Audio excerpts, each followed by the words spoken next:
आमच्या हक्काचं नाही कुणाच्या बापाचं। जागे व्हा जागे व्हा मराठ्यांनो जागे व्हा जागे व्हा जागे व्हा मराठ्यांनो जागे व्हा। कालच्या इशारा महासभेमध्ये मराठा योद्धा जरांगे पाटील यांनी पुन्हा एकदा 20 जानेवारी पासून मुंबईमध्ये प्राणाची बाजी लावण्याचं निश्चित केलेलं आहे।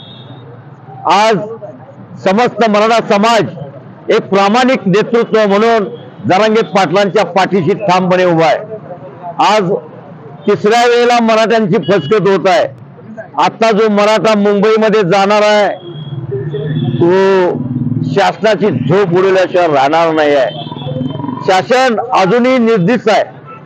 शासनाला वाटतंय की मराठ्यांना आम्ही फसवू, पण शासनाला मी आपल्या माध्यमातून सांगू इच्छितो की कोल्हापूर जिल्हा हा एक शाहू आरक्षण देणारी नगरी आहे।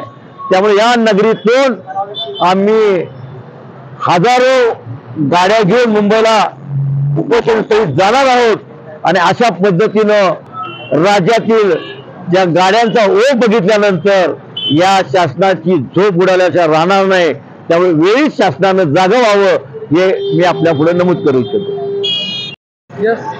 या मराठा आरक्षणा संदर्भामध्ये कालच्या 2 घटना महत्वाच्या, चुकीच्या बातम्या कुणीतरी पेपरमध्ये पेरल्या, क्युरेटिव्ह पिटिशन मान्य वगैरे झालेलं नाही।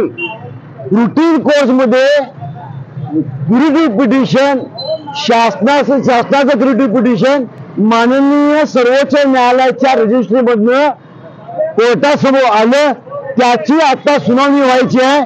ते मान्य वगैरे काय झालेलं नाही। ही शासनानं पेरलेली बातमी आहे। जरांगे पाटलांच्या आंदोलनामध्ये पुन्हा हवा थंड व्हावी म्हणून हे पेरलेला हा शासनाचा डाव आहे। बावनकुळे म्हणतात की अंदाजी बातमी, हे सर्व खोटं आहे, हे नंबर 1। आणि दुसऱ्या बाजूला अजित पवारांचं त्याचं एक स्टेटमेंट आहे, ते म्हणतात कोणी काही म्हणू कायद्याच्या बाहेर आम्ही आरक्षण देणार नाही। या 2 गोष्टी शासनाच्या मराठा द्वेषाच्या सूचक आहेत। शासनाला मराठा आरक्षण द्यायचं नाही हे सर्व खेळ केवळ एकदा लोकसभेची आचारसंहिता लागती यासाठी शासनाने आयोजित केले आहेत। त्यामुळे समाजाला माझी विनंती आहे की जरांगे पाटलांच्या पाठीमागे उभा राहिलं पाहिजे, त्यांचं आंदोलन तीव्र करावं पाहिजे।